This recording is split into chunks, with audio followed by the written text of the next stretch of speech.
W 청년부 여러분 안녕하세요. 10월 둘째 주 순모임을 위한 쉐어링 가이드 영상을 시작하도록 하겠습니다.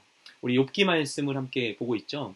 욥기의 전체적인 내용의 구성을 보면 1장과 2장 가운데 욥이 어떤 사람이었고 어떻게 고난을 당하게 되었는지가 다 이게 나오게 됩니다. 그리고 3장이 되면 이 상황에 대한 욥의 이 처절한 이 괴로움을 담고 있는 이 독백이 나와요. 그리고 4장부터 매우 긴 시간 동안 욥의 독백에 대한 친구들의 반응으로 시작하여서 욥과 친구들의 이 변론이 쭉 이어지게 됩니다. 마지막에 하나님이 나타나셔서 상황이 정리되고 그 짧은 마무리 내용 동안 그 이후에 욥이 어떻게 되었는지가 나오게 돼요. 우리가 이번 순모임에서 나누게 될 말씀은 그 가운데 2장 1절부터 13절까지 내용이고요. 이것은 욥에게 일어난 그 상황 가운데서 욥의 고난이 더 극심해진 그런 내용을 담고 있습니다. 욥의 모든 고난은 어떻게 시작되었는가? 그거는 사단의 계략으로 시작된 것이죠. 하나님의 천상회의 가운데 사단이 옵니다. 그리고 욥을 고발하고자 하는 거예요. 하나님께서 너 뭐 어디 있었느냐 하니까 사단이 이 땅에서 여기저기 돌아다니고 있었습니다. 라고 얘기를 해요. 이게 욥기가 이 사단의 정체에 대해서 우리에게 밝혀주는 게 굉장히 많습니다. 사탄은 굉장히 능력이 커 보이죠. 영적인 존재라서 우리가 막 두려워하게 되기도 하는데 아무리 그래봤자 사단은 하나님과 대등하게 싸울 수 없는 하나님 아래에 있는 존재라는 것입니다. 그리고 사단이 거하는 처소는 무엇인가? 천상 가운데 그가 거할 수가 없는 것이죠. 이 땅 가운데에서 헤매 다니는 거예요. 자신이 있을 곳을 찾지 못한 채. 사단이 있을 곳이 어디입니까? 죄가 있는 곳, 어둠이 있는 곳. 사단은 그 어둠들을 찾아다녀요. 그리고 사람들을 꿰어서 거짓으로 사람들이 죄에 빠지게 만들어요. 죄를 다스리려 하고 죄 가운데 거할 수 있기 때문이에요. 그리고 그것을 무엇이 하는가? 욥기에 나온 것처럼 하나님께 나아가 죄악에 대하여서 참소하는 것이죠. 고발하고 그것에 대해서 막 하나님께서 징벌해 달라고 이렇게 막 고소하고 일러 바치는 것입니다. 그게 사단이 하는 가장 주된 일이에요.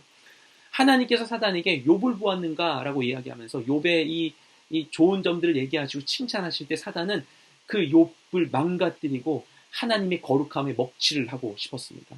그러면서 얘기하죠. 그가 가진 게 많아서 하나님 찬양하는 것이다. 그래서 하나님의 허락 안에서 가진 것을 다 없애버리죠. 하루 만에 모든 게 사라져요. 자녀들까지도 모든 재산이 다 사라지는데 그래도 욥의 마음이 변치 않습니다. 그리고 2장 말씀 가운데 또 사단이 찾아옵니다. 하나님께서 그래도 변치 않는 욥에 대해서 칭찬을 하시자 건강까지도 없어지면 그제서야 하나님 벌을 것이라고 이야기를 하게 되죠. 사단은 그런 존재예요. 우리를 참소하는, 우리의 죄를 자꾸 우리를 죄악의 자리로 이끌고 그래서 죄를 짓게 되면 기뻐하면서 우리를 지배하려고 하나님께 우리에 대해서 막 고발하는 게 사단이 하는 일입니다. 그렇기 때문에 하나님께서 우리를 죄에서 자유케 하기 위해서 예수님 이 땅 가운데 보내시고 예수님께서 우리의 죄를 감당할 십자가 달려 돌아가시고 예수님께서 부활하시고 승천하신 후에 어떻게 계십니까? 하나님 보좌 우편에 앉아 계심으로 인하여서 지금 우리를 위하여서 하나님 곁에서 우리를 위해 변호하시는 것이 예수님께서 하시는 일인 것이죠. 사단이 우리가 연약하여서 우리가 넘어질 때 우리를 계속 고발하여 찾아가려고 하더라도 예수님께서 하나님 보좌 우편 가운데서 우리를 위해서 친히 중보하심으로 우리를 지켜주시는 것입니다. 그래서 우리가 예수님 의지하여서 그 죄에서 벗어날 수 있게 되는 것이죠. 근데 욥기를 잘 보면요. 욥이 그런 영적 원리를 아는 사람이었어요. 그래서 욥기 1장 우리 지난주 수모임 내용을 보면 욥이 자녀들이 잔치를 열 때마다 끝날 때 뭘 합니까? 자녀 한 명 한 명을 위해서 다 이 제사를 드리죠. 왜 하는 것인가? 그들의 죄를 인하여서 자녀들이 연약하기 때문에 죄를 지을 수 있으니까 또한 알지도 못한 죄를 지을 수 있으니까 그 죄의 저주로 인하여서 그들이 무너지게 될까봐 멸망하게 될까봐 자녀들의 죄를 해결하기 위해서 죄를 씻기 위해서 회개하는 제사를 드렸던 것입니다. 이런 영적인 원리를 그가 알고 있었던 거예요. 욥기를 잘 보면요. 친구들과 욥의 이런 막이 대항하는 게 나오지만 전체적인 구조 가운데 욥과 사탄이 대비됩니다. 사탄은 그 죄를 고발하려고 하는 자, 욥은 죄를 정결케 하는 자, 이렇게 대비되는 모습이 이 구조 안에 있어요. 또 욥과 사탄의 가장 큰 대비는 무엇인가? 오늘 말씀에도 나오는 것인데 인생에 대한 태도가 달라요. 욥은 어떤 자입니까? 정말 부자고 영향력이 엄청 큰 자이지만 욥이 정말 중요하게 여기는 건 뭐냐면 죄의 문제예요. 죄의 문제. 자녀들이 죄 좀 지어도 야 아빠가 뒷배 대줄게, 아빠가 도와줄게, 나 돈 많아, 아빠 힘 많아 이렇게 하지 않아요? 자녀들에게 돈에 대한 얘기하는 게 아니라 그들의 죄를 정결케 하는 것에서 이야기합니다. 그러니까 아무리 우리가 돈이 많고 영향이 많아도 욥이 엄청 영향이 있는 삶에도 불구하고 이 모든 것이 한순간 무너질 수 있다는 걸 아는 사람이에요. 이 모든 건 하나님의 주권 아래에 있다는 걸 믿는 사람인 거예요. 그래서 하나님 보호하심을 위해서 죄로부터 멀어져야 된다는 걸 알기 때문에 자녀들의 죄 문제에서만큼은 정말 철저했던 사람이 바로 욥이었던 것입니다. 그는 이 육적인 나의 삶에 대한 것보다 영적인 질서를 더 중시하는 사람이었던 것이죠. 반면에 사탄은 반대입니다. 사탄은 영적인 것보다 육을 더 중시하는 그런 존재로 그려지고 있어요. 그래서 이렇게 하는 것이죠. 욥이 하나님 열심히 예배하고 있는데 그가 재산을 다 잃어버리면, 건강을 잃어버리면 하나님 찾지 않을 거예요. 이렇게 얘기하는 거예요. 아, 그 사람이 정말 착하고 그렇게 구는 것도 돈이 많으니까 그런 거지. 돈이 인격이지. 가진 게 많으니까 부유하고 풍족하니까 여유가 있으니까 그것도 하고 있는 것이지. 다 없어봐. 그렇게 하겠어? 철저하게 물질주의적이고 세상적인 관점인 것입니다. 구조주의적인 관점인 것이죠. 하부구조, 물질과 돈이 세상의 모든 것을 지탱하고 있는 바탕이 된다고 생각하는 것이 사탄의 철학인 것입니다. 이게 너무나 철저하게 대비되고 있는 것이죠. 그래서 사탄은 그렇게 생각하여서 욥의 재산을 다 뺏어가고 모든 것을 뺏어가고 건강까지 뺏었어. 욥은 정말 괴롭고 힘든 상황 가운데 있는 게 맞아요. 그럼에도 불구하고 욥은 어떻게 합니까? 하나님을 떠나지 않아요. 왜냐? 괴롭지 않았어요? 아니에요. 그가 괴로움을 모르는 무딘 사람이라서 아니에요. 욥기 3장을 보면은 욥이 얼마나 괴로운지가 나오죠. 그렇죠? 죽는 게 낫겠다고 생각할 정도로, 정말 욥이 변절했나라고 생각할 정도로, 오해할 정도로 욥이 그렇게 괴로워합니다. 하지만 그 가운데 모든 맥락을 봐도 그가 하나님 떠나지 못하고 있어요. 왜냐? 너무나 괴로운데, 힘든데, 근데 하나님을 부인할 수는 없는 거예요. 애증의 관계와 같이 하나님을 부인할 수는 없는 거예요. 욥기가 그런 마음을 너무나 잘 보여주고 있습니다. 근데 보십시오. 이 2장 후반부를 보면요. 2장 1절부터 13절 후반부를 보면요. 욥의 상황에 대한 세상 사람들의 시선도 나와요. 두 가지 시선이 나옵니다. 먼저 아내예요. 아내 뭐라고 합니까? 당신 뭐 하는 거냐고. 당신 그렇게 열심히 하나님 믿는다고 하는데 당신 꼴을 보라고. 차라리 하나님 저주하고 죽어버리라고 얘기하죠. 조롱하고 있는 거예요. 그의 신앙에 대해서. 믿는 자들에 대해서 막 세상이 그럴 수 있어요. 믿는데도 불구하고 우리 삶이 너무나 각박하고 안 좋고 정말 계속 실패하고 이렇게 되면 세상 사람들이 보면서 그렇게 얘기할 수 있겠죠. 너 뭐야? 너 왜 교회 그렇게 열심히 다니는데 네 꼴을 보라고.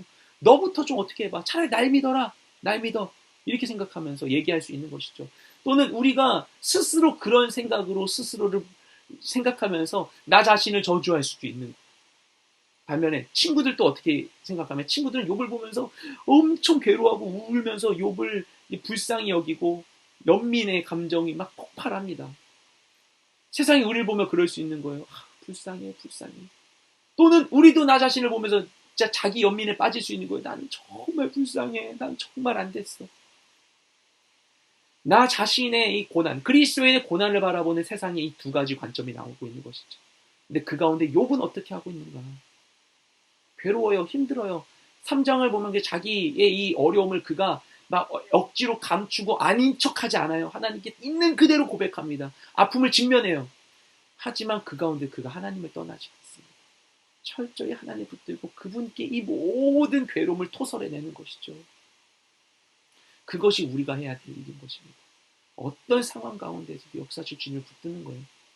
그리고 보면요, 하나님께서는 욥이 하나님을 떠나게 될 거라 생각하지 않으시는 것 같아요. 하나님은 그 모든 상황 가운데 욥을 칭찬하고 계시죠. 이 사단과 겨루고 계시죠. 하나님 안에 뭔가 믿음이 있는 것 같아요. 하나님 대체 뭘 믿으신 건가? 욥이 그렇게 대단한 것인가? 욥의 고백을 보면 그도 우리랑 다를 바 없는 연약한 인간인데.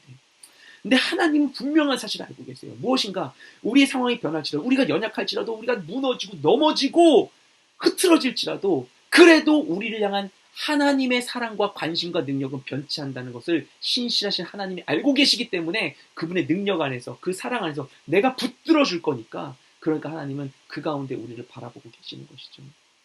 우리 인생 무너질 수 있어요. 힘들 수 있어요. 내 삶 가운데 너무나 어려운 일들이 있고 막 산산이 부서졌는데 그 파편을 모으기도 어려운 상황 가운데 내가 있는 것처럼 생각될 수도 있습니다. 아무것도 보이지 않을 수 있어요. 하지만 그럴지라도 그 모든 상황 가운데 신실하신 하나님 붙들고 살아가야만 하는 것입니다. 그럴 때 하나님이 반드시 우리 승리의 길을 인도해 주시는 것입니다. 여러분 속지 마십시오. 여러분의 상황이, 나의 당장의 어려움이 우리를 망가뜨리지 못해요. 우리를 멸망케 하지 못해요. 하나님은 그것을 허용해 주실 수 있어요. 사탄에게 하신 것처럼.